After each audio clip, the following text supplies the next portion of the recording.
చల్లటిగాలి ఒక్కసారిగా వీచింది. ఎక్కడినుంచో ఆ ఏడుపు వినిపించింది. చిన్న పిల్ల ఏడుపు అది.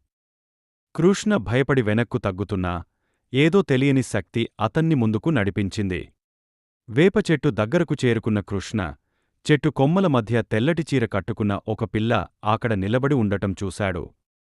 ఆమె ముఖం చూడలేదు కాని ఆమె నిరంతరం ఏడుస్తూనే ఉంది. కృష్ణకి ఏమి చేయాలో తెలియలేదు.